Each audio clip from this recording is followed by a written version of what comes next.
Hi guys! Bali, today is September 19, Wednesday. And I'm going to do the eating the durian challenge. So, first time ko pong kakain ng durian. Yan po yung itsura niya. Yan. At yung amoy niya, amoy gamot. So, I prepare my water here. Forget about the sinampay sa likod. Ignore mo na lang yan. Okay, so, ayan siya. Medyo creamy siya. Para siyang milk. And, oh my gosh.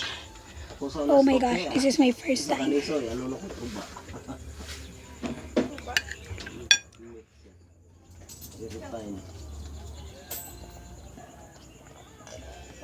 Bantay lagi durianan zona kung ko.